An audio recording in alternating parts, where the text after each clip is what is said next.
Welcome. I know a lot of you guys have been here before, but there were a few when I asked a question at the door that said this was their first time, so welcome. I was trying to get the exact number, Doug, but I think it's 12 years that we've been doing these, because it was before we moved in this building, and we'll have been here 10 years in November. So we've been putting these on as a means to help educate all of our clients in the community and hopefully impart some knowledge.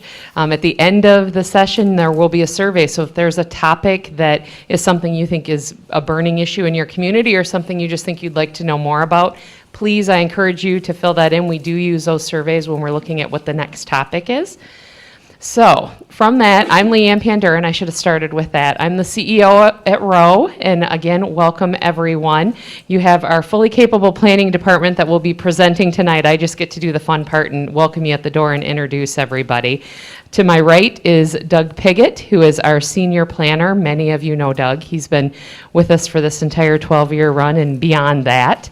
More than double that at Rowe. To my left, Corey Christensen is, well, way to jump in, Caitlin, trying to throw that up. Corey Christensen is the newest member of our team. He is a planner as well. And then Caitlin Haben has been here 3 years now as well. So they are going to impart a lot of knowledge today. Please ask questions. I believe we will be doing a tour of the building at the midway break point. If that's something that interests you and you want to see what the other floors look like, please don't mind the mess on the desks because we didn't really tell everybody we were doing a tour. So there might be a little bit of mess. But with that, I want to give you guys as much of the time as you can for planning issues. So I will turn it over to Doug. And again, thank you for joining us tonight. Here's our emergency route, so if we have a emergency sometime in the next 2 hours, you're here, just go around to the front desk, and there are stairs leading to the back of the building. So you've been warned. you've been educated. So we're breaking this program into two parts. I'll be doing the first part, which is we're calling the Lansing Impact. The second half of the program, which will be about an hour long, will be Caitlin's presentation on the site plan review process. So when we talk about the Lansing Impact, what we're talking about are things that have gone on in Lansing related to either new laws or new regulations that are impacting or we anticipate will impact communities, and especially planning commissions. And so we wanted to kind of give you a heads up. We have this neat little, how a bill becomes a law kind of thing. I'm not going to sing it. But the first law we're going to talk about, a lot of you, I'm sure, have already heard about, and many of you are going to be familiar with it, but I want to go over it, at least in some detail, because it does have the potential of having implications for your community, and we want to make sure that you understand the interrelationship of the various laws. So as I'm sure all of you are aware, in November of this past year, a voter initiative passed which allowed for recreational marijuana. So that's the actual name of the law that was adopted. It's called the Michigan Regulation and Taxation of Marijuana Act. But as you're all aware, there are two other laws that have been adopted and have been enforced up till now, and they're still there. I mean, so basically you have three different laws right now that provide for different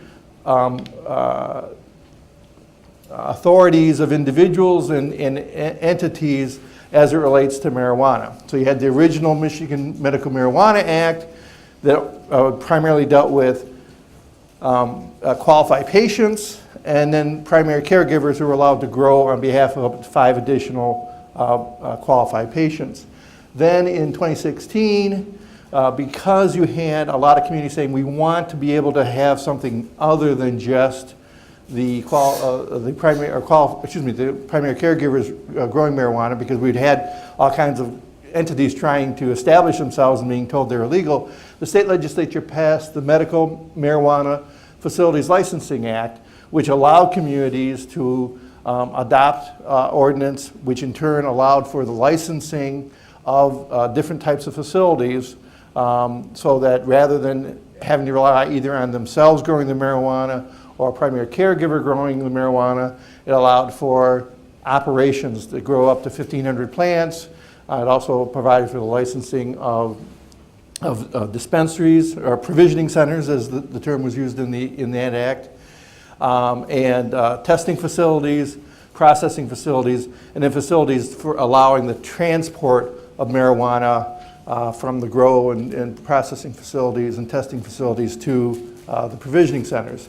Under that law, as you are aware, the communities were not, facilities were not allowed to be licensed in that community unless the community took the action of actually adopting an ordinance providing for these types of facilities. And you could either provide for all 5 types of facilities or some or whatever. But again, they were still tied to the medical use of marijuana. So unless you were a qualified patient and therefore were eligible to use marijuana, you were not allowed to go into a provisioning center and purchase marijuana simply because you had a party that night.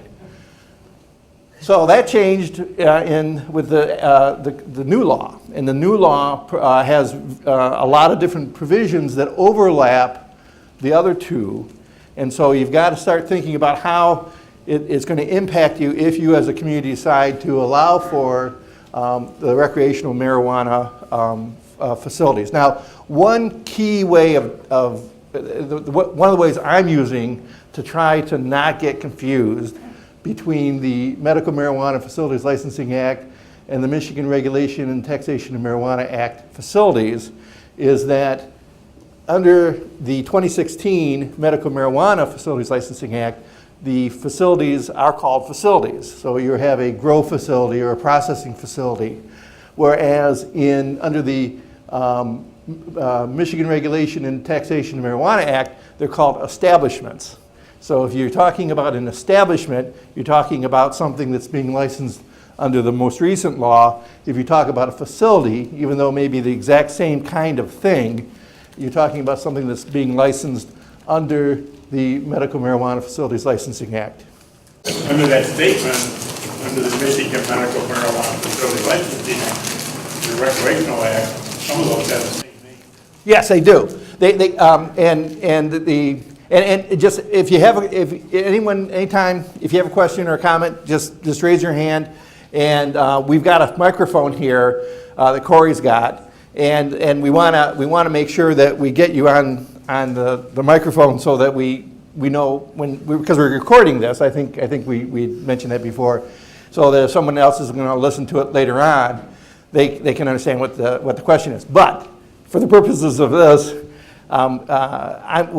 the question or the comment is that they have the same names, and that's exactly right. So you have grow facilities under this law, and you have grow facilities or growers under this law. You have processing and processing here. But again, these are called processing facilities under the Medical Marijuana Facilities Licensing Act, and these are called processing establishments under this law.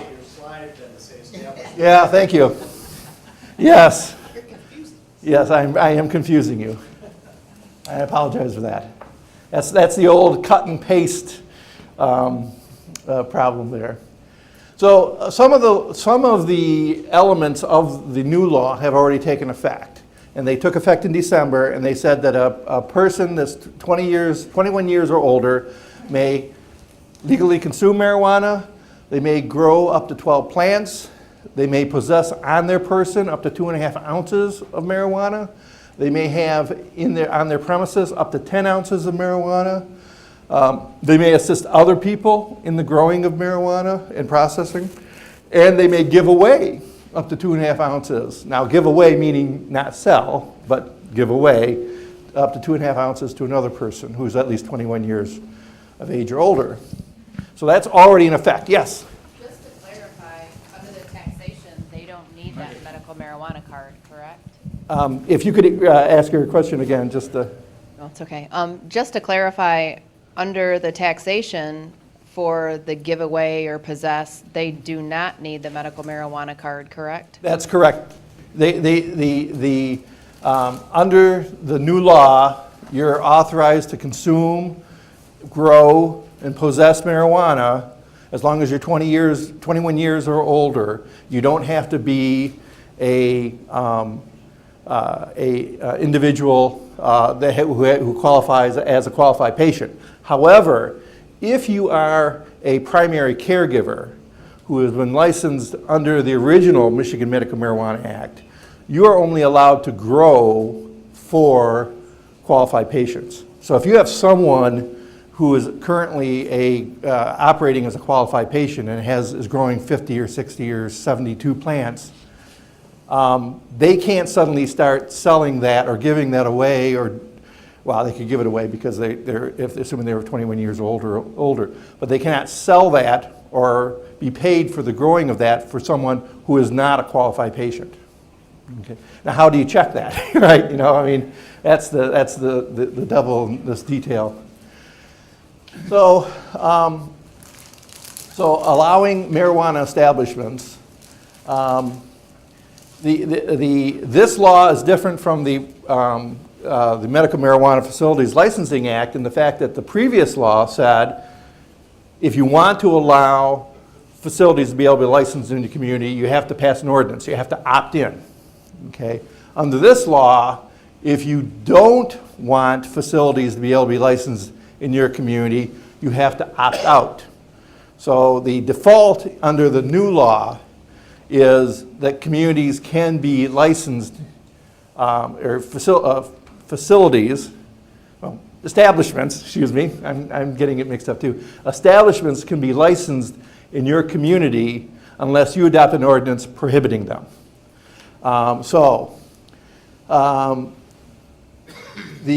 if a municipality wants to opt in, they really don't have to do anything, but if they want, they can adopt an ordinance kind of, you know, identifying how facilities are permitted in their community, but there are limitations on their ordinance.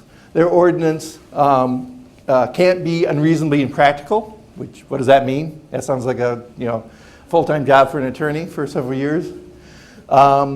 It can establish reasonable restrictions on public signs. It can regulate the time, place, and manner of the operation of the facilities. It can authorize the sale of marijuana for consumption in designated areas that are not accessible to persons under 21. And it can designate violation of the ordinance, but a violation of the local ordinance can only be a municipal civil infraction. It can't be a misdemeanor. So again, if you are looking as a community to adopt an ordinance to allow one or more of these establishments in your community, and you're looking at adopting an ordinance to provide for that, enforcement of that ordinance has to be by a municipal civil infraction. If you don't already have a municipal civil infraction bureau established under the Municipal Civil Infraction Act, then you'd have to do that as part of the process of establishing a local ordinance.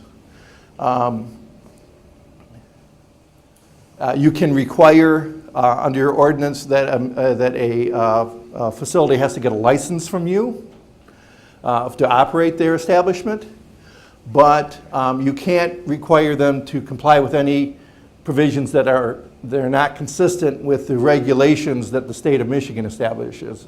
So the state of Michigan says you have to have 4,000 square feet minimum floor area for a provisioning center, and you say it's got to be 6,000 square feet. You can't do that because you're now in conflict with the state requirements. You can also charge an annual fee for the license of up to $5,000. But you have to understand that $5,000 isn't a flat fee. You have to be able to demonstrate that all the money that you charge for a fee is being used for the administration of that ordinance. So you can't spend $1,000 on administration and put the other $4,000 into fixing your roads. Now there is a provision that allows the general public to initiate a referendum to either A, adopt an ordinance allowing for these establishments in their community, or B, adopting an ordinance prohibiting them. So either way, there's a possibility that the residents in your community could band together to propose either allowing or not allowing them. Now, yes. If you don't do that, the previous slide, Then if you don't do that and initiate something one way or the other, in your prior discussion, you said that the only, that you could, then the businesses can start automatically if they get a license from the municipality, Or from the correct? state. Okay. Yeah. So then if the municipality does nothing, Right. a person can go to the state, apply for a license, get licensed, and open up a business in your community. That is correct. Okay. That is correct. Now, there are sometimes, there's, obviously there's going to be a big issue for the next several years on what all this means. One of the questions becomes, what if you don't have an ordinance prohibiting it, but you don't have anything in your zoning ordinance allowing it, and your ordinance is structured in such a way that if a use isn't permitted, it's prohibited? Then the argument could be made is that you do in fact have an ordinance prohibiting it because you're not allowing it under your zoning ordinance. We strongly recommend, if the community feels that they don't want to allow these facilities, and we'll talk about that in a minute, that you proactively adopt an ordinance saying we are not going to allow these establishments in our community, rather than relying on the fact that they're not specifically allowed in your zoning ordinance. Yes, if a community has already passed an ordinance to prohibit marijuana establishments, can the citizens then petition to overrule that? And if the citizens petition, would that override the current? I believe so. Again, obviously, we're going to have to wait and see what happens, but this, you know, if you were to initiate an amendment or an ordinance to allow the facilities, one of the provisions of that ordinance would be to repeal any ordinance that was previously adopted prohibiting them. So I would imagine that as long as the ordinance that the community was proposing to adopt had that provision in it, it would have that effect of overriding the previous decision by the township board or the village council or city council or whatever.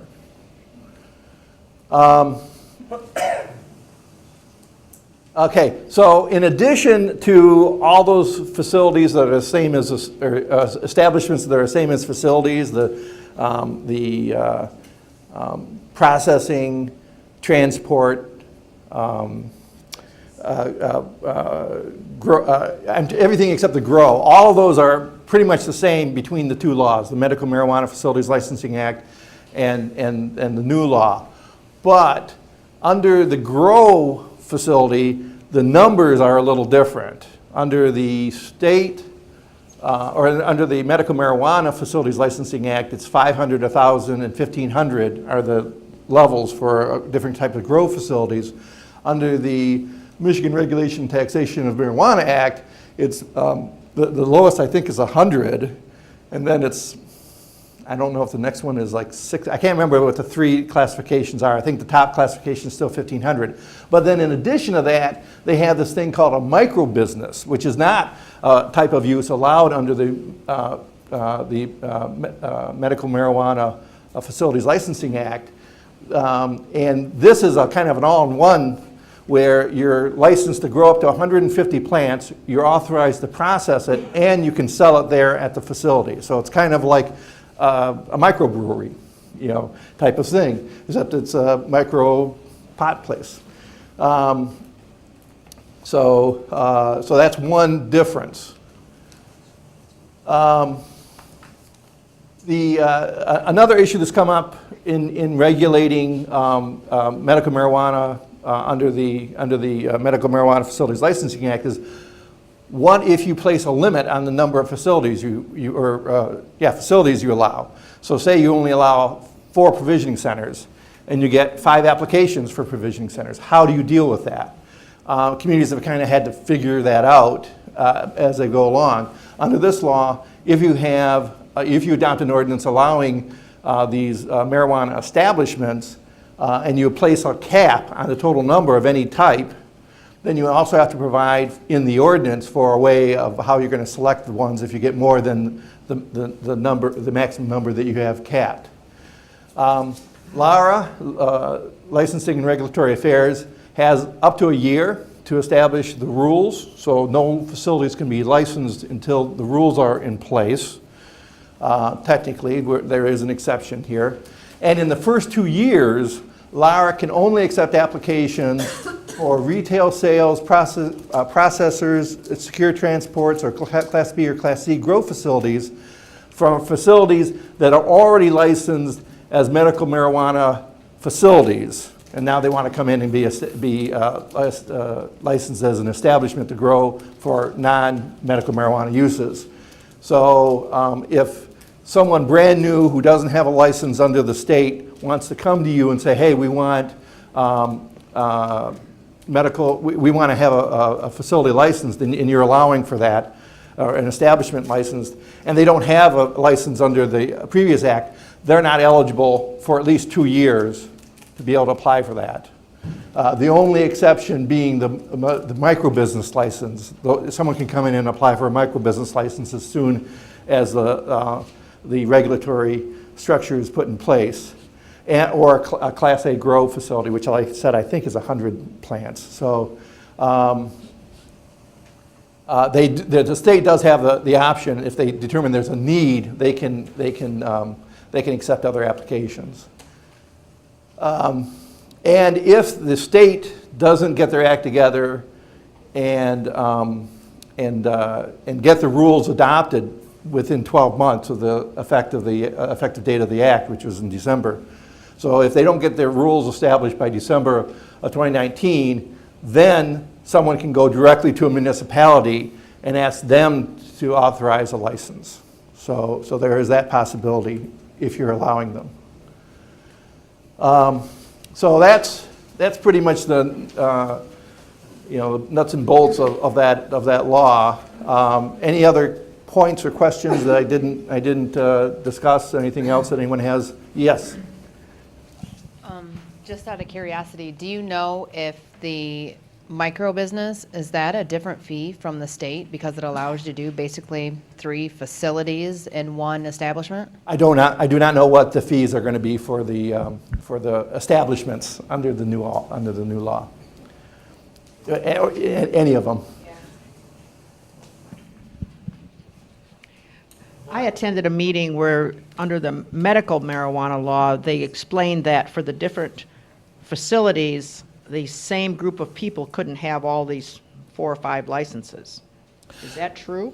Under the Medical Marijuana Licensing Act, there are certain uses that you can't have both of, and it's primarily the testing and the transport. You can't have a license to test or have a license to transport and then also have a license to grow or process or sell. And the reason for that is because they didn't want to have a situation where the same people are basically growing it and then saying it's okay, or the same people are growing it and then transporting it from one place to another, because it's the transport process they're trying to use to keep a lid on.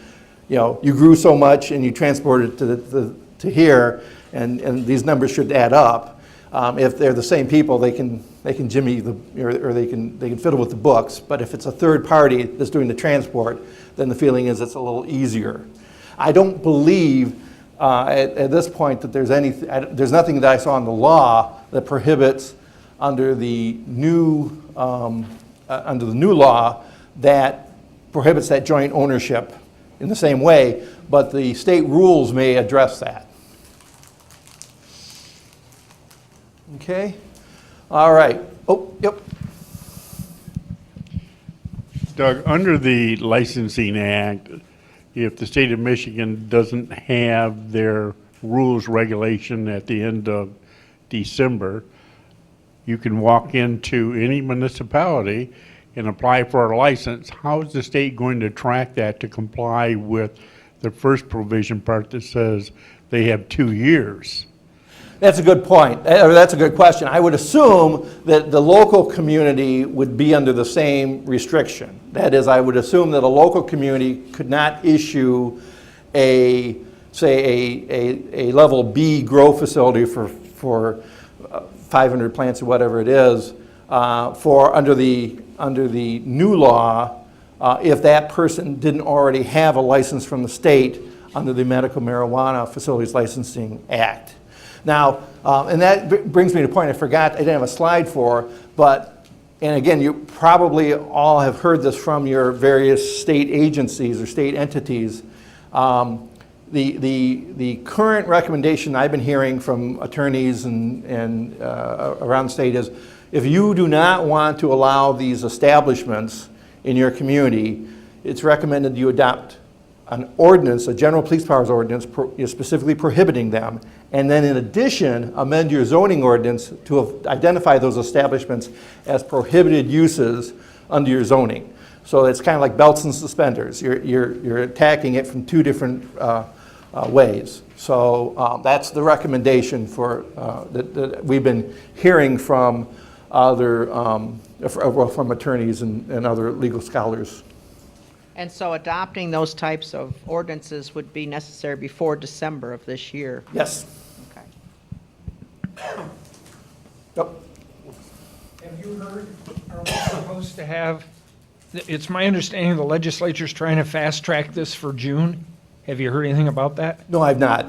I've not heard anything about. I know that there have been actually in December there was a law that was proposed that was going to amend and address many of the issues with this new law that had been identified, but it didn't get all the way through the legislature by December 31st. And because this is the beginning of a new legislative year, starting January 1st, all bills introduced prior to December 31st are expired, and they would have to reintroduce it. My understanding is it's being proposed to be introduced, but I haven't heard that it has been yet. Okay, I'm just with the understanding that the governor's trying to get it fast-tracked for June. That would be wonderful. I've not heard that. No, well, my understanding is that the June deadline is to get, well, if we're talking about the same thing, there are a series of discrepancies and confusions within the statute that need to be addressed. And so a statute was adopted, or excuse me, proposed, that would address most of these. The problem is, because it's a voter initiated law, it requires a 2/3 vote in both houses in order to amend it in any way. So I'm assuming that that's what the governor's talking about, is getting that fixed. So that gives the Lara at least another 5 months to get the rules in place. But I have not heard that they're trying to push the deadline for the licensing to June. Maybe I'm wrong. And again, once the licensing's in effect. So if it's not December, if it's June or July, then that's when you got. Because once those rules are adopted, then you need to either have opted out or understand that someone can come into your community and apply for a facility. Again, the first 2 years it's going to be very limited because of because they have to have already had, in most instances, a license under the medical marijuana facilities. But again, if they want to do a micro business, they could come in. The nice thing about the rules-making procedure is that it isn't overnight. The rules have to be proposed, and then they go through a couple of months of review and before they're adopted and they're signed. So a community should have in hand, knowledge, 60 days in advance of the rules taking effect, and that should be more than enough time in most communities to adopt any ordinances you need. Any other questions? Doug, if we have opted out to the recreational, then do we still send that information to the state so that they know that we have opted out? Because I know that we had to do that for the licensing facility. There's nothing in the statute that I see that requires you to notify the state. Larry, do you have an answer to that question? We were at the MTA conference the early part of April. Two of the members that set on the rules regulation for the recreational marijuana said they are fast-tracking the rules. They hope to be done with the rules by June, July, going through the process. If you pass an ordinance, even though you passed it just to protect yourself, they recommended that you send a copy of that ordinance to Laura. Laura? Yep, to help to protect yourself. Okay, I had not heard that recommendation, but That again. was, you know, the it's the first part cost- of April. Cost of a postage stamp, right? So, and that corresponds with what has been said before, that they're trying to fast track the act, so, or the rules, excuse me. So I'm, What do we do? You know, our township, even though Perry Township falls under county zoning, you are still a separate legal entity. So if Perry Township does not want to have marijuana establishments licensed in their community, my recommendation would be that you adopt a general police powers ordinance prohibiting them. I'm assuming that the county is going to adopt an ordinance that identifies them as prohibited uses, but maybe not. Maybe they'll decide that it's going to be up to each township in Shiawassee County that falls under county zoning to make that decision. So if you're in a township that falls under county zoning, don't assume that the county is going to take care of this issue. I would suggest that you. we have to do, get that enforcement, where we enforced it ourselves. Oh, no, there's not really an enforcement issue because the county's still going to, any time there's a land use change or a business proposed, they still have to go to the county and get a zoning permit from the county. But if you as a township adopt an ordinance saying we're prohibiting these establishments from being in Perry Township, then the county can, if someone comes in and applies for a zoning permit, or applies for a license, then you can say, no, it's not a permitted land use in Perry Township. But you don't have to you shouldn't have to do an enforcement. I don't want to say what I don't want to tell Pete Preston what his job is or anything like that. But I will tell you that because you're falling under county zoning, the land use issue should still be handled by the county, but you need to have the local ordinance to make sure that you're covered, or that would be our recommendation. So I want to get into this next issue here real quick because and this is the Small Wireless Communications Facilities Act, and this is a case of local preemption. So I don't know if any of you are familiar with small cell issues. Small cells are basically like any other cellular antennas, except they're smaller, and they're generally located on utility poles, but although they're not as high, there are generally more of them, so it's a denser network. And so the cellular communication business is having trouble trying to get these approved throughout the state, so they went to the state legislature and asked the state legislature to pass a law that said that they're exempt from local rules so that they could put these up. And again, I mean, from a public policy standpoint, everyone wants to have good cell service and good mobile communication service. So to that extent, it's a good thing. But in doing so, they have taken away some local authority. So this is it's Act 365 of 2018, and there's a bunch of you have a copy of the ordinance in your packet, along with the Legislative Services Bureau's analysis of it. And usually you have a 10-page act and a 2-page summary by the Legislative Services Bureau. Here you have a 12-page law and a 19-page analysis. It's very confusing. So one of the things you want to do is you want to take a look at the definitions of what an authority is. An authority pole, co-locate means. A fee is a non-recurring charge, so it's a one-time fee, whereas a rate is a recurring charge, something you charge normally on an annual basis. A small cell wireless facility is one where the antenna and its enclosure is not more than 6 cubic feet in volume, and then the additional mechanical or electronic equipment associated with that can't be more than an additional 25 cubic feet of volume.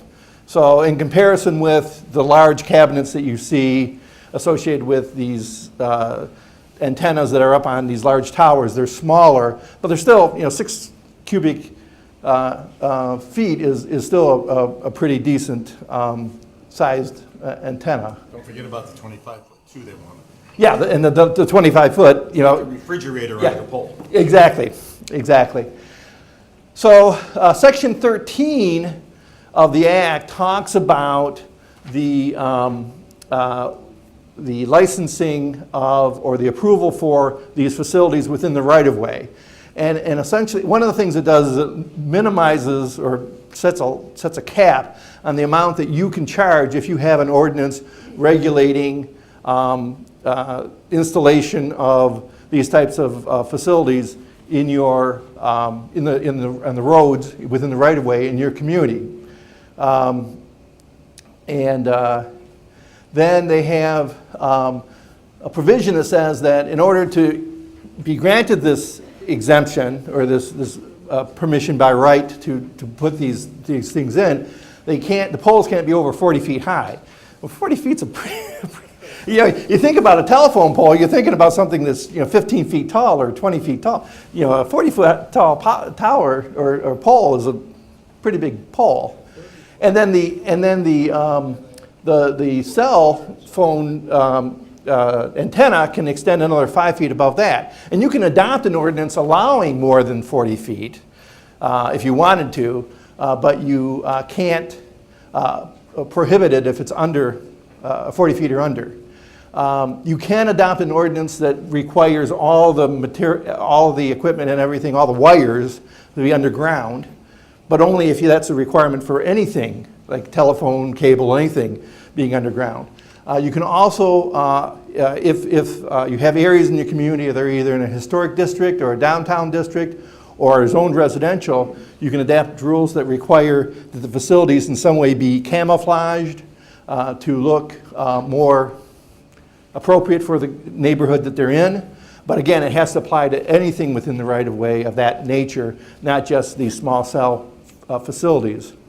And you can require under a local ordinance that they have to repair any damage they do in the right-of-way. So then Section 15 says if you're going to adopt an ordinance to regulate stuff within the right-of-way, there are a whole lot of requirements you have.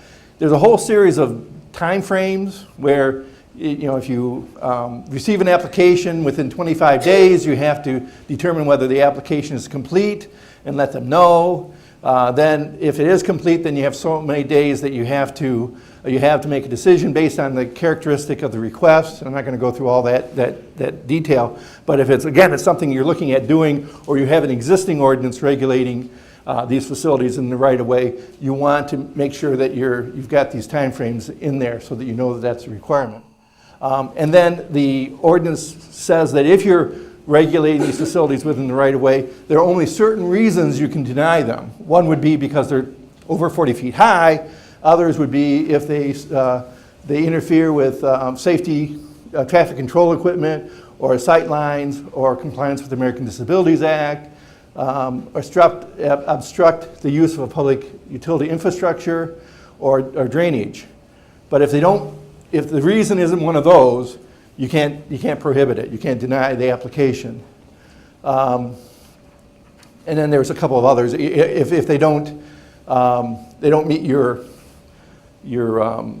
camouflage requirements, if you have any, and they don't meet your underground installation requirements, if you have any, that would be other reasons why you could deny an application. You have to give written notice of any denial. You can't prohibit them from submitting a consolidated application of up to 20 sites in your community as one application. You can't establish a moratorium against these types of facilities. And your application fees, that is a one-time charge for an application, can't exceed $200 per small cell facility, or $300 if it includes the erection of a new tower of some sort.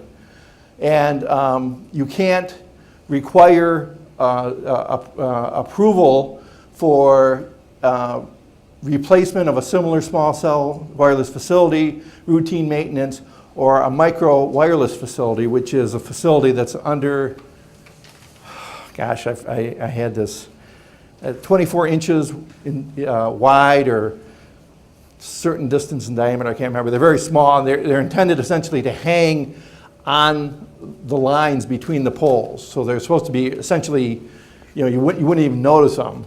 And that's, again, why they're saying that you can't prohibit them. But they're fairly restrictive in what you can and can't do. You can require, as a community, propose an alternative location within 75 feet of the proposed site. If you say, well, you can't put it here, but you can put it here. You can require that they provide you notice in case it discontinues, and that they can't undertake any activity that constitutes things that would unreasonably affect traffic patterns or obstruct vehicular or pedestrian patterns. So they can't close down the street to install their stuff. And just as a note, all these places where you see these numbers in parentheses, these are the paragraphs within the various sections where this language is addressed. Okay, so that's basically permitting within the right-of-way. They have another section, section 17, that deals with permitting under zoning ordinances. And again, they say that you can't, so this would be, you probably already have an ordinance in your zoning, or provision in your zoning ordinance dealing with the regulation of cell towers in, outside of right-of-ways. If someone wants to put it, in the middle of a cornfield or whatever. If the facility is proposed to only service these small wireless communication facilities and not the more traditional antennas, then you have additional restrictions on your ability to regulate them. And again, a lot of it has to do with the time frame, how quickly you have to respond to a request, the fees that you can charge. You can't require a zoning permit simply to, well, no, that's in the right way, I'm sorry. So the question becomes, if you look at this, what does this mean? So you can adopt an ordinance to regulate a support structure or other utility pole within the right-of-way, and the modification or co-location of small cell wireless facilities within the right-of-way with limitations. And then you can adopt a zoning ordinance for modification or co-location of a small cell support structure outside the right-of-way. Again, there's establishments for deadlines. Again, the authority to approve is limited. You can't require them as a condition of approval to give you free cell phone service or require any other kind of inappropriate or unrelated service or benefit.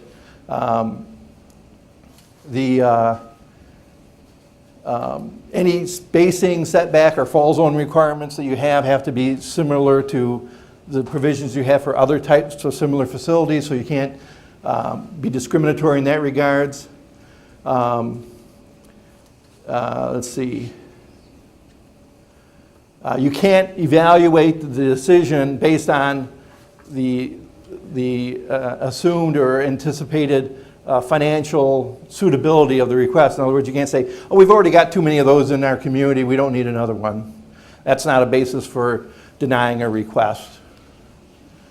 You can't enter into an exclusive agreement. You can't say, well, we'll do this for Verizon, but not for the other cellular facilities. And then there are regulations dealing with the provisions if your municipality owns its own electrical system. Any communities here have their own municipal electrical system? Okay, so then finally, these regulations don't apply on college-owned property. And if there's any kind of disagreement with regards to the provisions, you have to, it goes directly to circuit court. So it's not something you can send to the ZBA if you have an issue. It goes directly to circuit court. Okay, I'm going to get the other ones real quick. Yes? First, I've never heard of this whole thing. So are we Yeah. talking Verizon, AT&T, T-Mobile, those guys? We aren't talking fly-by-night companies. Well, the actual systems or the facilities are erected by a third party, but they're on behalf of AT&T, Verizon, and those guys, yeah. And they'd be putting in entirely new poles, not your consumers or your telephone poles or anything. They could either put them on established poles with the approval of whoever owns the pole, or they can erect their own poles. Thank you. Okay. Again, I want to go quickly through this. I guess I didn't expect as many questions on the medical marijuana. I should have known better, right? The next couple of things are not laws. The first thing is actually a set of administrative rules. They're called Generally Accepted Agricultural Management Practices. Any of the communities here that are dealing with Right to Farm Act are familiar with these rules. They're basically standards that the state has set up that says that if you're a commercial agricultural activity, which could mean you sell a dozen eggs a year, you're still commercial, and you follow these generally accepted agricultural management practices, then you are exempt from local zoning. Now, in the past, these generally accepted agricultural management practices had within them rules that dealt with zoning. And they would say that, that an agricultural livestock operation is not appropriate in a zoning district that doesn't allow for farm animals, which seems like a reasonable standard. So if someone wanted to undertake agricultural activities in a district that didn't allow farm animals, they would, by definition, be in violation of the Generally Accepted Agricultural Management Practice and lose any protection under the Right to Farm Act. The Michigan Department of Agriculture and Rural Development, which establishes these GAMPs, is in the process of considering amendments to those rules, particularly the ones dealing with livestock production facilities, where they would eliminate the provision that stipulates that you have to be in a zoning district that allows for agricultural activity. And so if you do that, there is concern among planners and local municipal officials and township officials that would essentially open up any zoning district to allow for livestock operations because it doesn't matter whether it's zoned for agriculture or not. Originally, those rules were supposed to be voted on in January. There was a snowstorm, so they couldn't meet. Then they met in March, couldn't reach agreement, so they pushed it off to May. So on May 15th, they're going to meet to decide whether or not to adopt these amendments. And if they do, like I said, I think it has the potential long-term of being an issue for rural and particularly semi-rural communities. So, and then there are two laws I quickly wanted to point out. They didn't become law. They were introduced, went through the legislative process. The first was Senate Bill 1188, which would have prohibited communities from adopting regulations or maintaining regulations that regulated trees on properties that were non-residential. So if I had so a lot of communities have regulations that say, you have trees over a certain size, you can't remove them during the process of building or developing the site unless you get certain approvals. And this law would have said, no, you can't do that. It would still have allowed communities to prohibit the removal of trees over 30 inches in caliper, which would be 120-year-old trees. It would also allow you to continue to regulate the removal of trees within residential districts. And it would allow you to have incentive-based, where you say, well, if you don't remove that tree, you get some other benefit in response or in kind. But this was, again, vehemently opposed by MTA and MML, and didn't make it all the way through the end of the adoption process before the end of last year, so it was extinguished, and it has not been reintroduced. The other bill is, it was Senate Bill 469 in 2017. It was just reintroduced as Senate Bill 54. There has been in the past state tax credits that were allowed for people who made investments in historic buildings. So you have an historic building, you make certain improvements to it, you got up to a 25% reduction in your tax liability for those improvements. That was done away with in 2011 when the state was having their financial problems. Now that things are a little looser, there's a proposal to bring that back. And in some communities where they're interested in promoting historic preservation of their communities, this might be a really valuable tool. So again, if you're living in one of those communities, you might want to let your state senator or state representative know that that's a tool you'd like to have in your toolbox. So any questions on those? Does the property have to be designated historic already? I don't know what the criteria is for these for the historic designation. I don't know if you have to have gone through the state, I can't even remember the name of the entity now, I apologize, my hand's going blank. SHPA, yeah, State Historic Preservation Office. I don't know if they have to have designated it as such or not. I didn't really look at the bill too much other than know that it's out there. Any other questions that I can't answer? All right, well, thank you very much. So this is our break. I originally anticipated being done a little sooner. So rather than 15, we're going to try to go to 10 minutes. All right, everyone. So again, I'm Caitlin Haben. I will be walking you through the second half of the presentation on site plan review. So our authority to review the site plans come from the Michigan Zoning Enabling Act. So specifically, you're allowed to authorize different uses or activities. You have to have some type of body approving those different plans. You're allowed to indicate if that's the Planning Commission or if it's a legislative body. You have part of the approval of a site plan. It's part of the record, the recorded plans. So when you have a site plan, if they say that they're going to do this on the site plan, that's what they're going to do, as well as a copy of your minutes if you have contingencies and such. When you have those different procedures on how you do a site plan review, what's required, that has to be located in the zoning ordinance, so specifying what the process is for a special land use, a PUD, a site plan review. Site plans are, when you're putting forth a site plan, when you're looking for approval from a special land use or a planned unit development, you do need that site plan to be in addition to those different types of approvals. And then also making sure that your decision for approval or denial is based on those approval standards for that approval. Same thing with the counter if you're denying. It's based on those standards that are outlined for approval.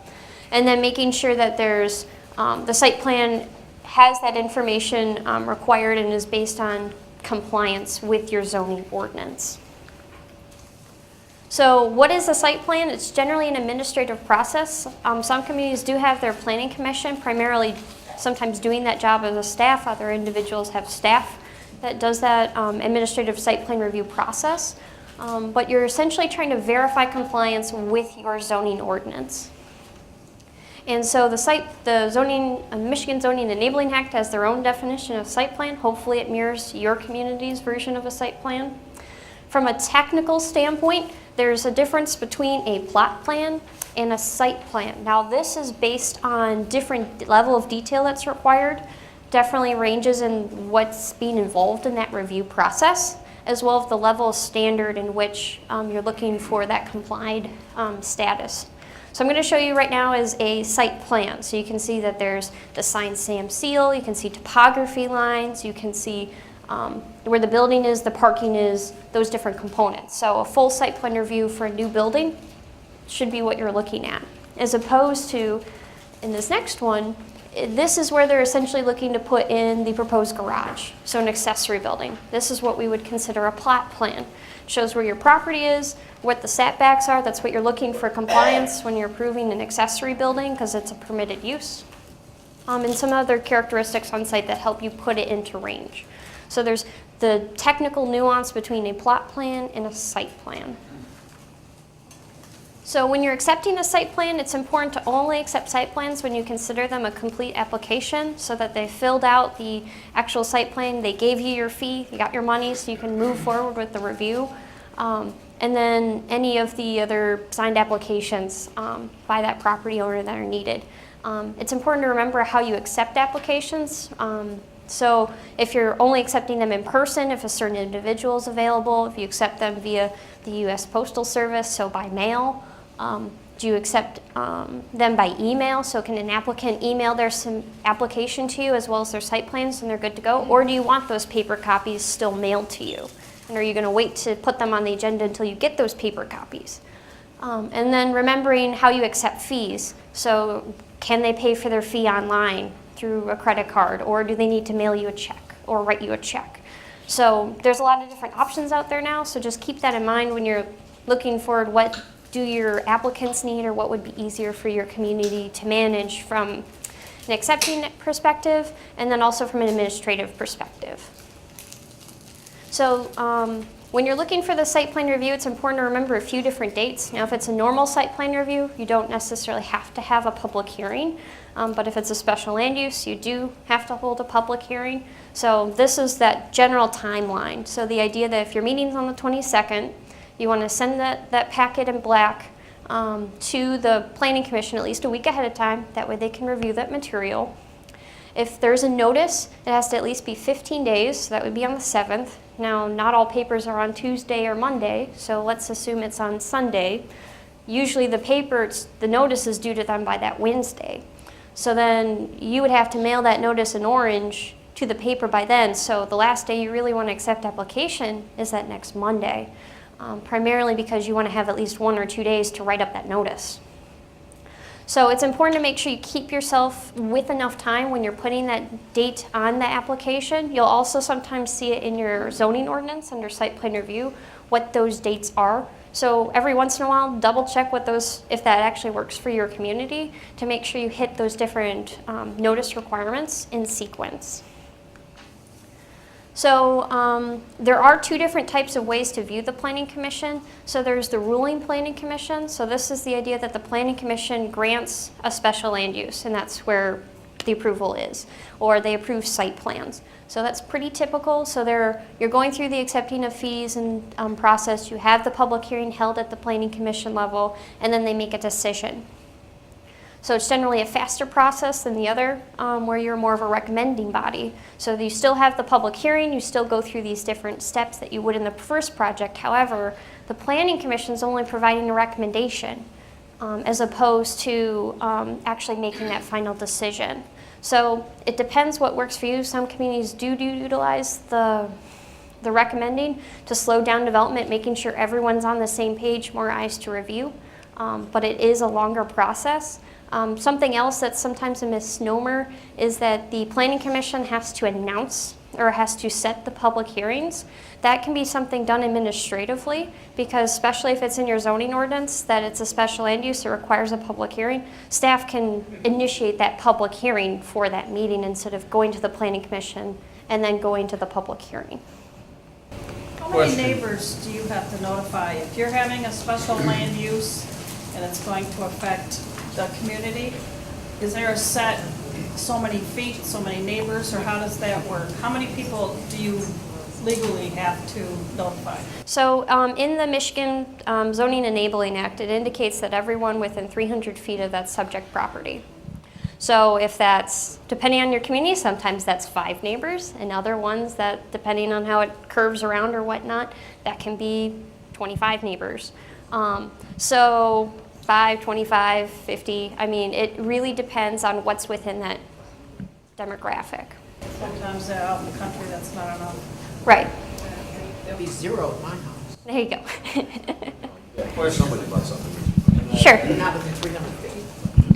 If you your planning commission typically makes the decisions and approves or disapproves, can they also change that midstream and say, no, we're going to have the township board make the final decision on this? Or if they do one, should they do it all? So it should be specified in your zoning ordinance. Generally, the answer is no. It doesn't include that misnomer that if a planning commission doesn't want to make that decision, they can't push that to the township board level. There are some communities where there are a list of some approvals, like a mobile home park I've seen, is something the planning commission reviews. But then it also goes to the next level to the township board. Okay, I guess where I'm going is if, say, your planning commission approves all of your special use permits and everything, Okay. then a plan unit development comes up. Okay. Do they have the option then to say, no, we are going to send this to the township board? Or does the township board have the option to say, you're not making the final decision, we are? So with a PUD, there is that two-phase part. So you do the conceptual plan first, and that's where you have it go through both branches. You have it go through the planning commission. They recommend it because it is a rezoning when you're going into a PUD. And then if you're changing the conceptual plan that's associated with it, you have to restart that whole process as well. So that's when the township board would then have to come back and say, yes, I agree with the conceptual plan, and then it moves forward. If they agree with the conceptual plan, though, that stays in place, and then generally it's approved at the planning commission level. Okay. So now we're talking about when is a site plan required. So it should say specifically in your zoning ordinance, specifically under the site plan review section, talking about a specific list of when it's required. Commonly, it's related to if it's a new construction other than a single family or two family structure. So you're not going through site plan approvals for one home on a block. That's handled more administratively. Or if there is an accessory building that's being proposed that's over such a size for commercial or residential, that usually sometimes triggers that site plan review. So over 250 square feet is pretty typical. But if your community at 500 square feet isn't a big deal, then some communities have it at that number. Sometimes expansions are included, so if you're expanding your building by so much, that's when you want to include a site plan review. So it's not all of a sudden a whole acre of the property is now building. That can be its own oversight issue.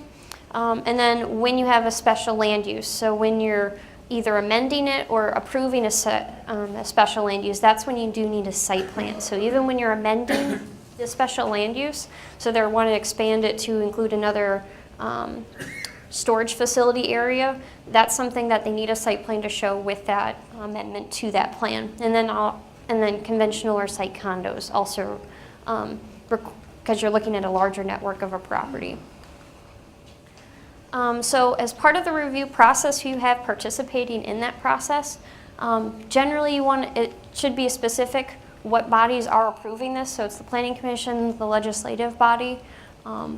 Who are the different reviewers that should be reviewing different components as your engineer and your planner.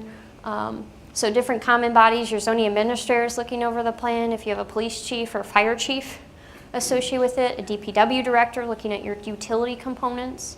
And then making sure that it's understood who's approving which components. So some minor site plan amendments, the zoning administrator just handles internally, as opposed to when it needs to go out to the planning commission or when it needs to go through the whole process. So the informational components of a site plan review should also be indicated in your zoning ordinance. So we want to make sure that those informational requirements directly correlate with compliance with your zoning ordinance. And then making sure that it's very clear what you're talking about. So if it's a north arrow you want to see, don't say the directional component of which it needs, just say north arrow for those different things and explain potentially why. So you can see in the example, the idea is that you want to have the location of all proposed landscaping, fencing, walls. And that's because you want to confirm compliance with these different sections that talk about those. So that way, if they don't propose it, that's something that they may not, those are things you want to know up front without having to go through the whole book to see if that's something you need to verify. Two different points to make sure that you include at the end of usually the informational requirements is that the Planning Commission can waive informational requirements.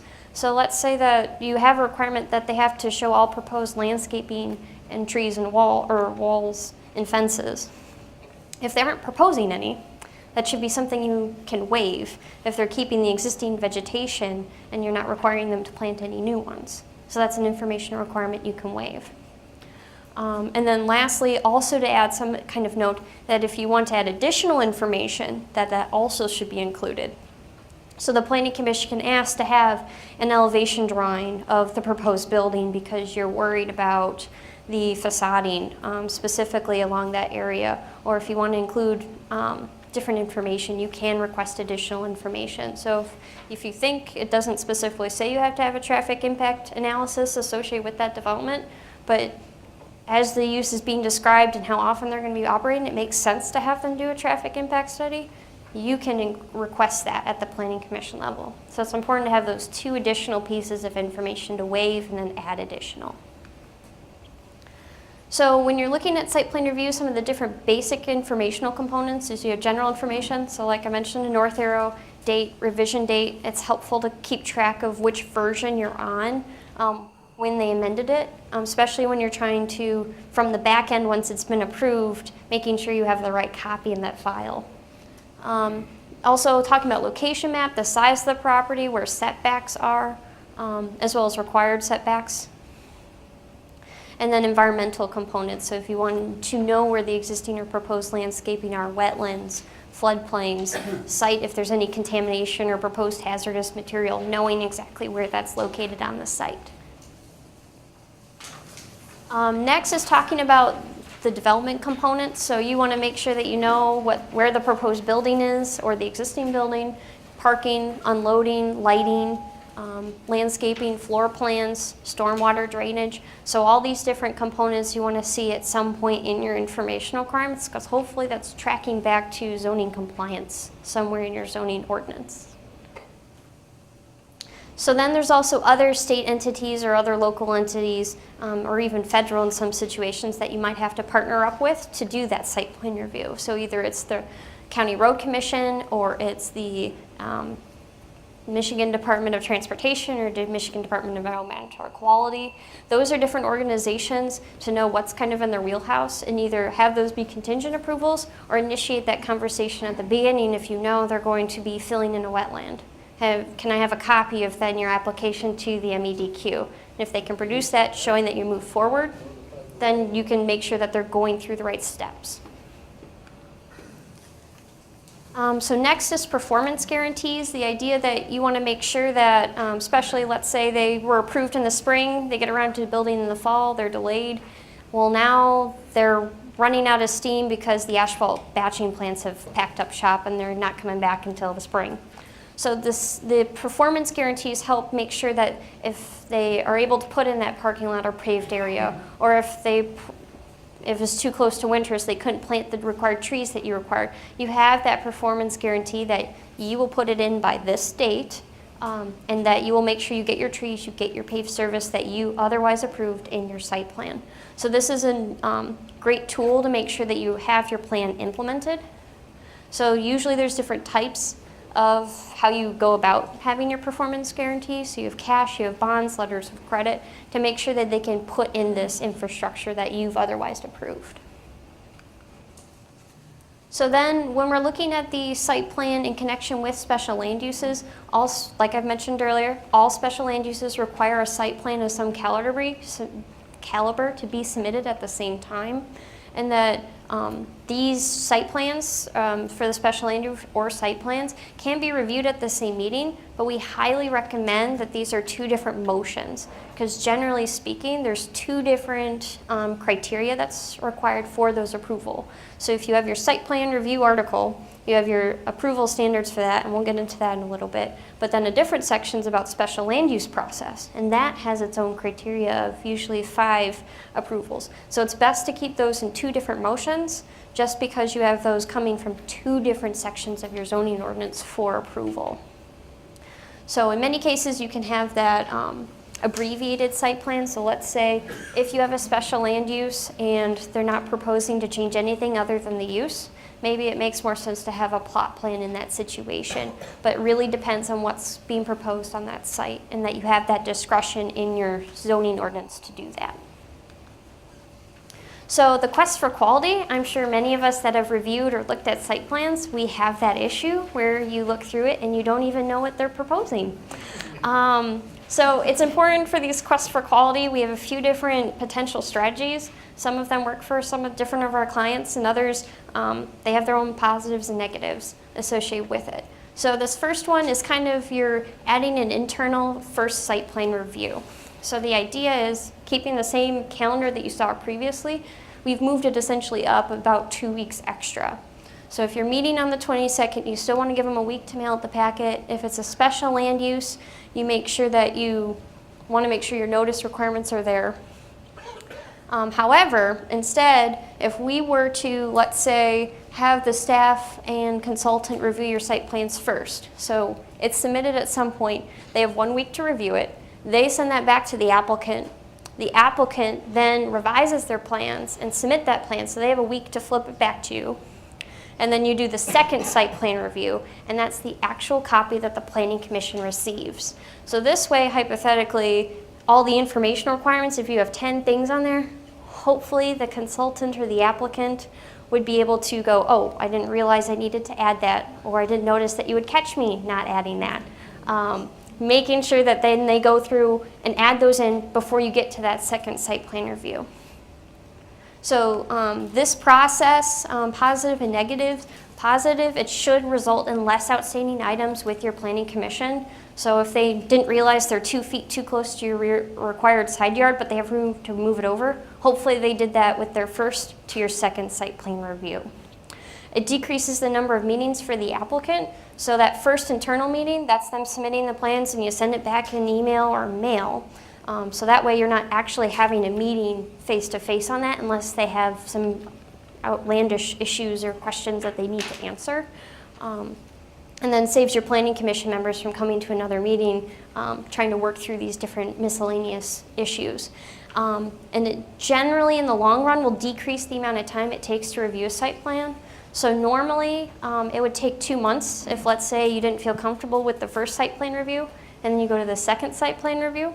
So even though you've pushed back the due date, you've done it in a faster timeline than waiting for next month's Planning Commission meeting to actually move forward. Negatives, it is a faster paced turnaround. So the issue becomes is that if you don't have staff capacity to turn that plan review or that site plan review around in a week, that can be really taxing on your staff. So it depends how many are going on at the same time or are likely to go on in your community. And then as well as requiring the applications, make sure the applicant knows up front that I will give you this review in a week and I need you to give me a revised plans in a week. So we try to push that as soon as they submit an application, just so you understand this is a fast turnaround. If I don't get the revised site plans within time, you're gonna have to wait till the next month's agenda anyway. So make sure you're trying, if you're gonna select this method, the City of Lapeer utilizes this method, you're able to make sure they know up front we have a faster paced process for that. You had a question for me? Is it possible to do that face-to-face with the consultant and a partial group? Yes, so something you could do is you could have that first site plan review, getting those comments, you could do like a pre-application meeting. So if you wanted to have that face-to-face interaction, there's nothing that says you can't do that, as long as you're not having an Open Meetings Act issue where you have too many Planning Commission members in the room. Understand that. Okay.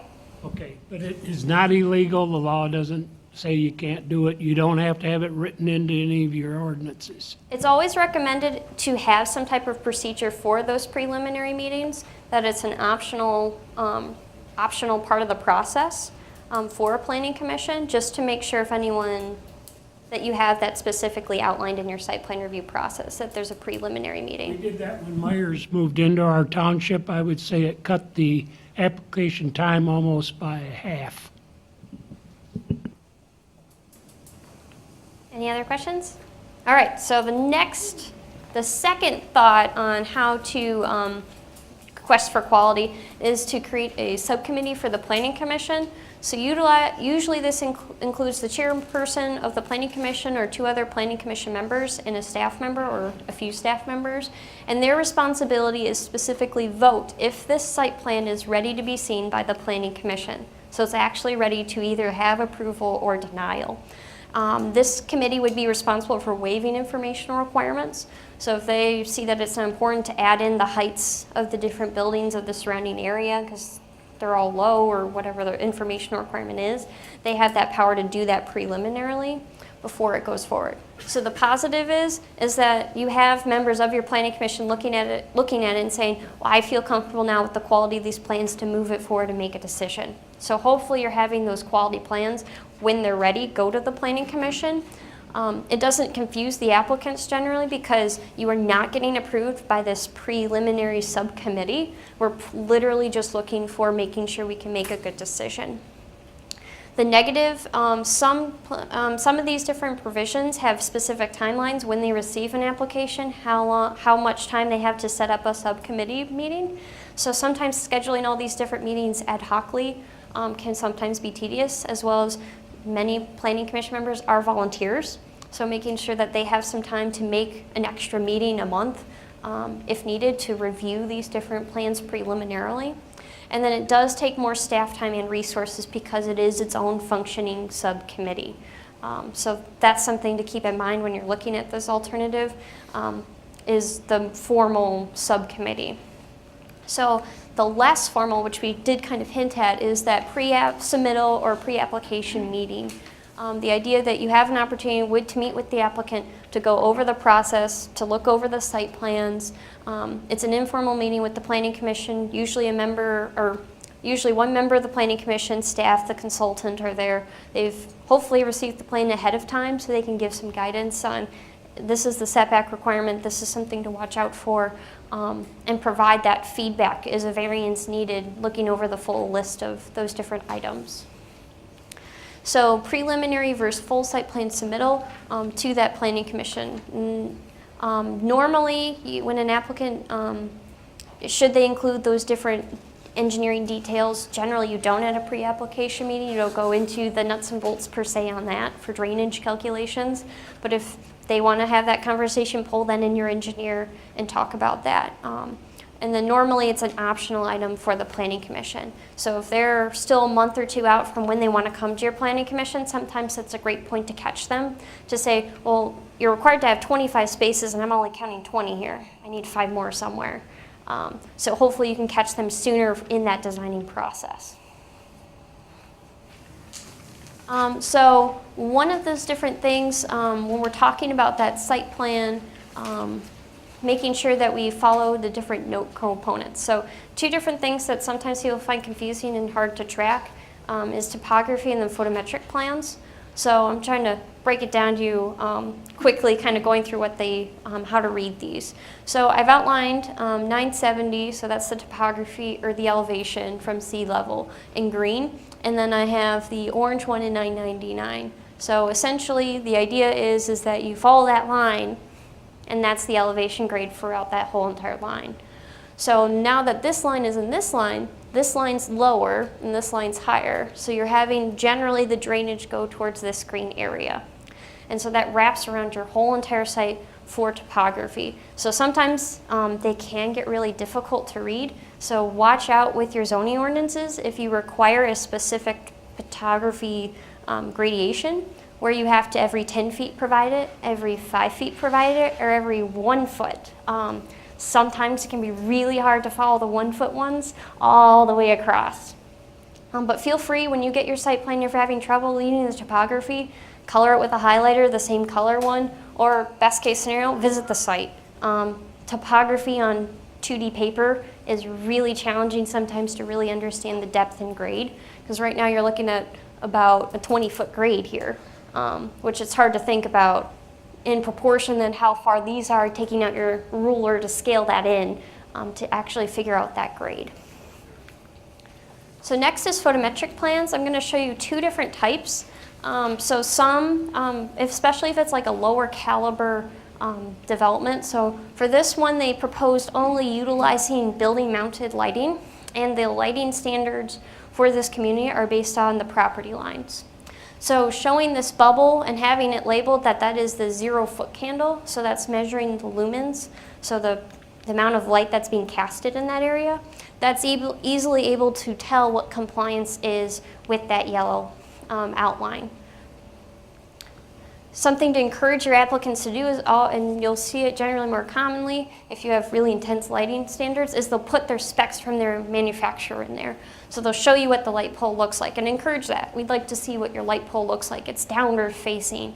They'll have different calculations generally of how much the looms are at this height and kind of do that math there too. So feel free to encourage them to provide that on a different spec sheet or just provide it as an attachment on letter-sized sheets of paper. The other method, as you can see, is the full photometric plan. So you have all these different decimal points, which is essentially what the foot candle reading is at that specific point. So if we wanted to look at this building mounted light in the red there, that's about where the two looms is. So kind of trying to trace it around, so where those different points are. And then if you look over to the left, where I have the blue outline is that freestanding pole. So trying to follow where those looms are for the foot candle readings at the 1. Where is it at the 1? So feel free that these are sometimes you can easily get lost with a bunch of these different numbers. So sometimes I'll go through with a highlighter and then indicate, okay, where am I flowing? Because a lot of our lighting requirements are based on not being shown towards the right-of-way. They're not being shown towards the property line, especially residential homes. So the idea of making sure you're verifying that at this photometric plan, that can be really helpful as well. So when you're reading your site plan, it's important to encourage footnotes, or at least don't be afraid to tell them you want to see that as a note on your site plan.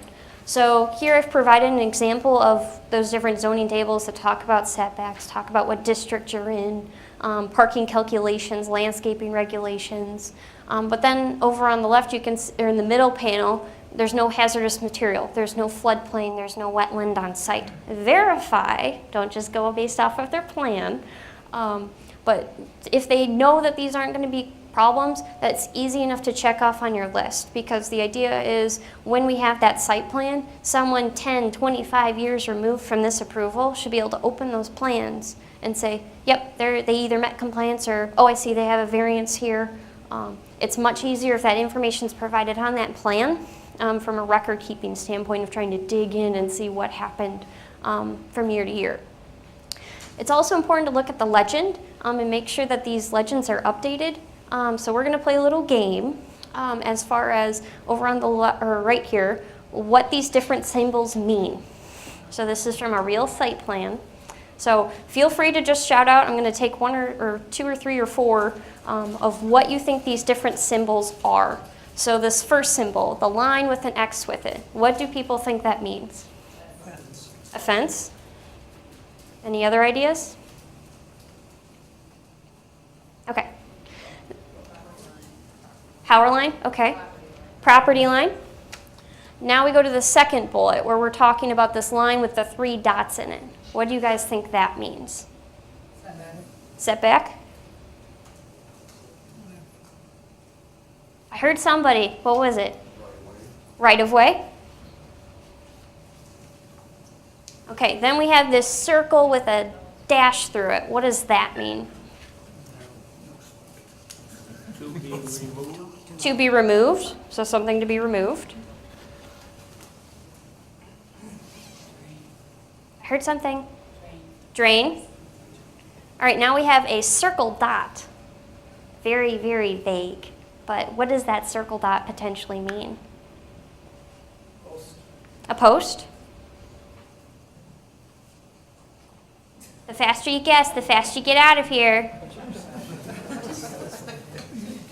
Okay, then we have a triangle. Safety. Safety, so like a fire hydrant, you mean? Okay. Then we have this triangle with a BM next to it. I think I heard someone say benchmark. Okay, then how about this at the bottom? Tree. Great job. And how about this one at the bottom? A light pole. A power line. Okay, so I'll show you guys the answers. So, a lot of you were correct with the fence. Then they had an overhead, wires, utility pole, a found property line corner. So this person is particularly a surveyor, so they were trying to indicate where they found those survey points. Set line stakes, so again, a surveyor kind of component. The benchmarking, so making sure where they started their plan from. A deciduous tree, and then an evergreen tree.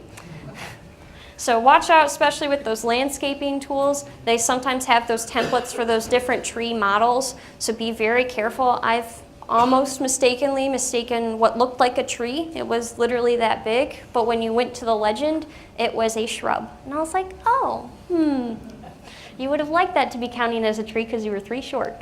So it's just important to make sure that you look for those different legend components, and if it's not clear, don't be afraid to demand that you need to clarify your legend or find those contradictions in those site plans. You'll help the person that has to come look this up after you are gone. So next is our site plan approval. So there's generally a specific set of demonstrated standards for site plan approval. And so these are generally we recommend to be objective. So based on different components in the site plan for compliance. So an example would be that it is conforming with the design requirements or dimensional requirements of parking, landscaping, and other general provisions, as opposed to it just is consistent with the manner of the general character of the community. Now the exception to the rule is when you're talking about special land uses. So you can be a little bit more open in your interpretation of what makes it where you're not hazardous to your neighbor. That really, you don't want them to be a nuisance because of this special land use. So it's important to make sure that you can keep some flexibility in there. Just be careful with some of those different approval standards for that. Yeah, I have a question, Art. Okay, our community is moving towards form-based zoning, especially for the downtown area, as opposed to use-based zoning. So how does the form-based type zoning, where you are trying to do more of a look and feel to match the community, fit in with this sort of situation? So you should be going through the same site plan review process where you're looking for compliance on the design components. So it'll be, if you have a form-based code, I haven't seen as many people change over to that with their downtown areas. It used to be very, very trendy. I haven't seen that happen as often, but it still is out there. But you should still be going through the same site plan review process as opposed to the focus being on the uses though. You're right, it's focused on what does the building look like, what is the material that's associated with it. Did you want to add to that? If I could add, just when you have form-based code, you have what's known as the regulating plan, which is essentially the graphic representation of what it is that you want to see in a particular part of the downtown, and the standards within the regulating plan would be what you would be using as part of these site plan standards. So if we have a design guideline, we just ensure it's... Yeah, in form-based code, the design standards are more graphically based generally than in a regular zoning ordinance where it's just a bunch of text. So. All right, so then when we talk about conditions, so if you're a planning commission, they don't meet all of the information requirements or zoning compliance, having contingent approvals. So the planning commission does have the authority to do these different contingent approvals, specifically and including rezonings if there needs to be in that situation. These conditions should be related to public service and facilities affected by that proposed land use or activities, talking about accommodating those facilities, protecting the environment or neighboring natural features, compatibility with their adjoining or adjacent land uses, as well as promoting that social and economic desire in that manner, so keeping that character component. It's important that when you're choosing these different conditions for that body, that you're making sure that it is in rough proximity to be somewhere between the cost of the developer to provide that improvement and the relationship to that proposed mitigation to impact that development. As well as making sure that there's a reasonable connection in between the condition you're setting and your approval standards. So you can't, so it's highly encouraged that they interact easily. So if you want to make sure that they put in an adequate landscaping buffer, you want an extra row of pine trees. That's directly related to not being a nuisance to the neighboring single-family residential home and the character of that neighborhood, because you're a B2 or commercial district next to a single family district. So making sure that there is some type of correlation. You don't want to be too much out of the bounds that it's not directly related to public safety, welfare, or any of those other approval standards. So next is site plan expirations. So you went through all this process to get it approved, and they put it on a shelf on you. So what do you do when they come back in a year, 2 years, 3 years? So the idea is that you should have something in your zoning ordinance that specifically puts a limit on that site plan approval, primarily because you might have a change in condition. You might have 3 or 4 other stores pop up along that area where you want to add a traffic light now. So you want to do a traffic analysis. Or now the neighboring uses have had a rezoning. So now it's a totally different as far as what the neighboring buffering should have been. So usually the limit you'll see is about a 1-year limit on site plan expirations. However, when you're thinking of that 1-year expiration, they still can move forward with building permits. So the idea that if they waited 2 months, now they have a building permit, and then they waited a little bit longer and the building permits haven't expired yet, that doesn't mean they have to go back through the site plan review process. It's the idea that they've started and they're continuing to implement their plan. And then usually what different communities will do is they'll have a different notice of that site plan expiring. So for the city of Lapeer, their zoning administrator, and we give them about a month, 2-month window. Hey, your site plan's being expired. We haven't pulled any building permits. We just want to know just want to make you aware of that, and it can be as easy as an email. And some planning commissions do allow you to do up to a 1-year extension on that. So making sure you say, hey, you need to submit in writing to the planning commission that you want to have a 1-year extension and give them that. Or you've already asked for an extension and you really need to start working on implementing it, otherwise you need to go through this entire process again. So just making sure that it's clear on that side, and if you have the time and capacity to give them that nudge when it's about to expire, it saves you some tracking down later when they say, oh, I'm ready to go. Well, your site plan's expired, now you have to start over again. And making sure that if site plans expire, is it reapplied or is has nothing changed? So when you're looking at, let's say if it was a special land use related issue and they had their site plan expire, however, they were approved their special land use and their site plan didn't change, maybe you want to consider not holding the public hearing for the special land use because they've not changed anything as far as that use or something like that. So there's parameters in which is gray area for what you consider, but you need to make sure that you're consistent and that's in your zoning ordinance of what is or is not okay to have it go back and forth, either through an administrative process for site plan review or going through the whole planning commission again. So amending your site plan. So hopefully in your site plan review section, it also talks about amending a site plan. So specifically going through what those different components are. So usually what you'll see for minor site plan improvements are, again, a building expansion or a building new construction of a certain size.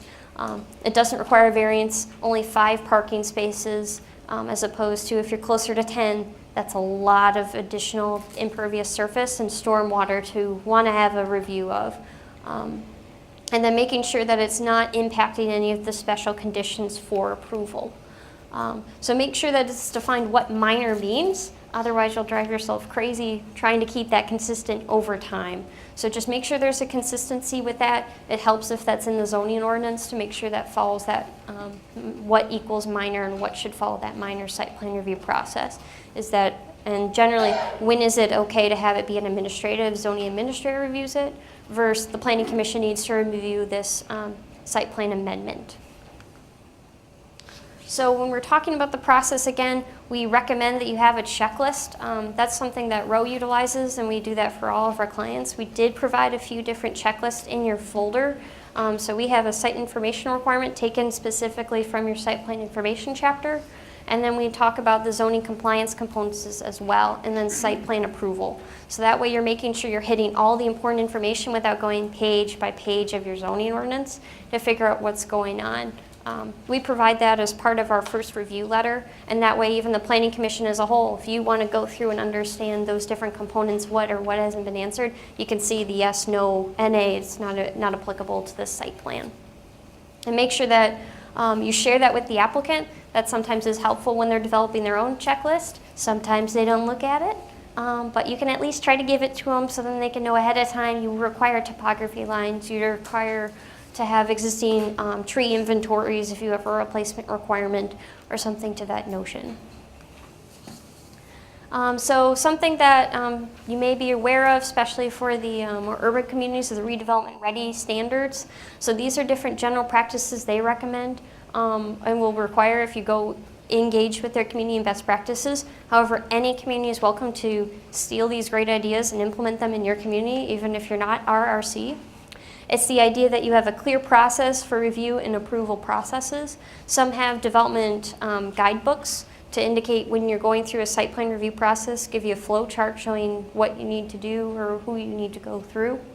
Others provide allowing the conceptual site plan review meetings, so the preliminary meetings. If they have a big establishment like a Myers coming in, they want to make sure there's adequate utility line or what the standards are going to be for trees and landscaping. Clearly articulate what the review standards are.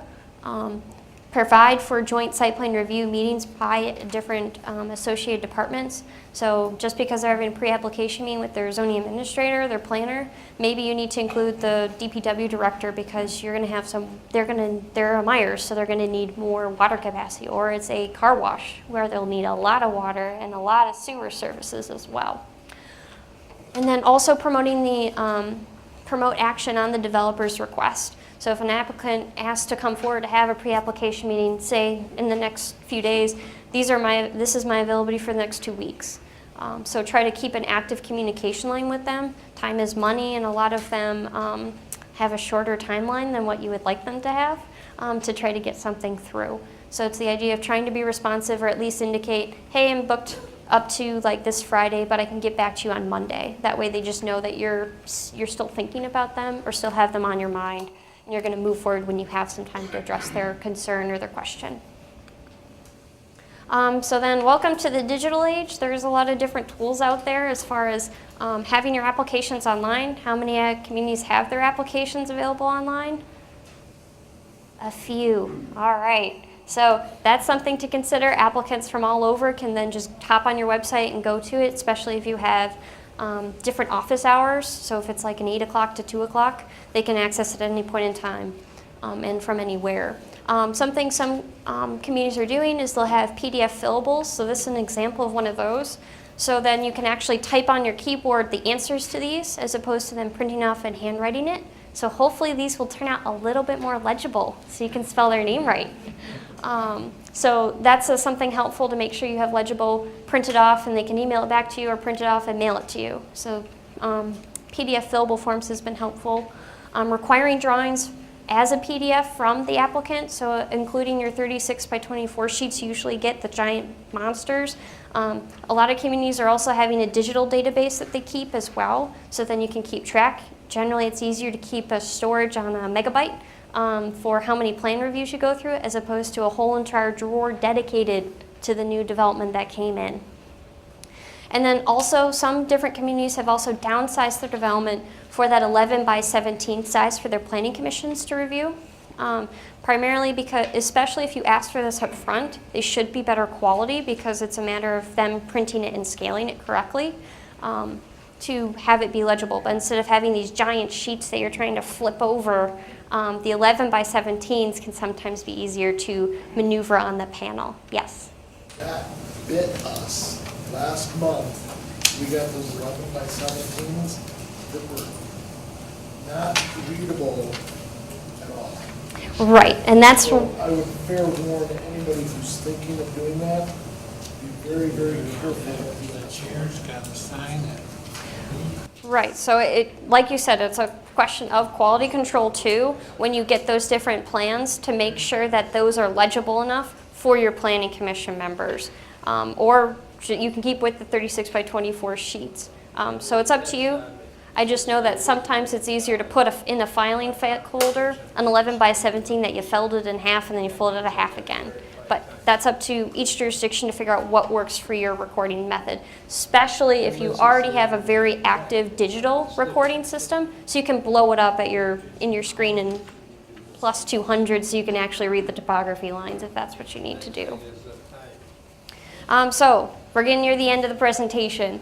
So these are different other organizations that you can look at for additional training if you need other additional help or resources.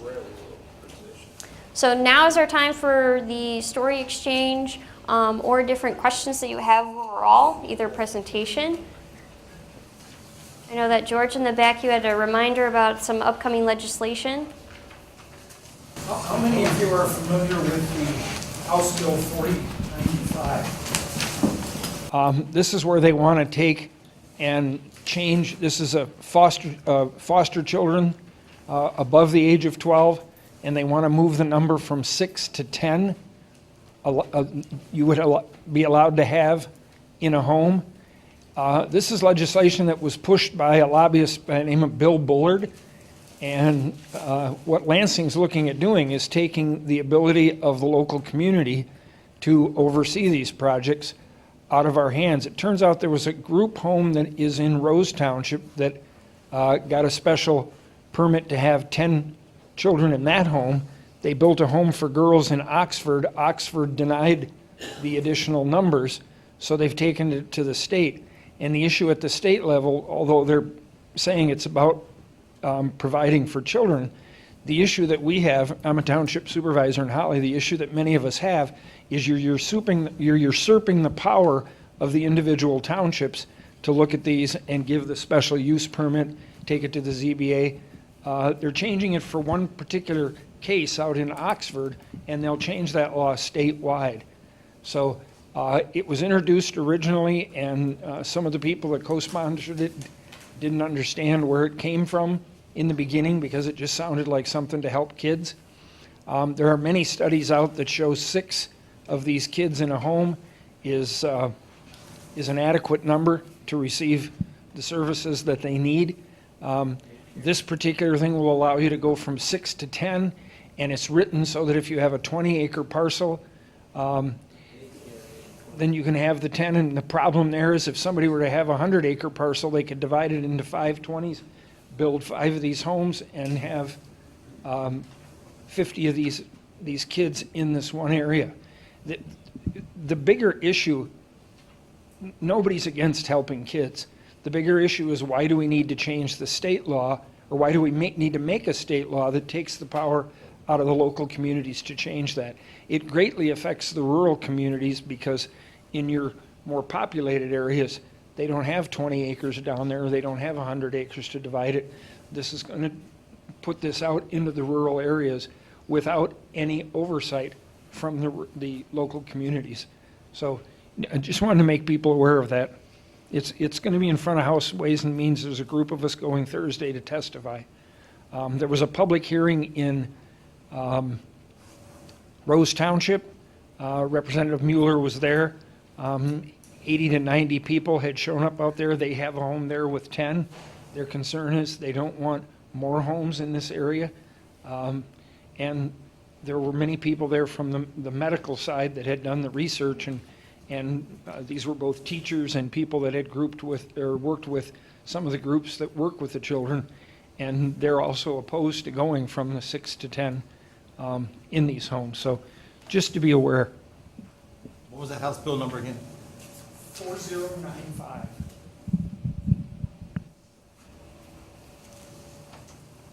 All right, any other questions?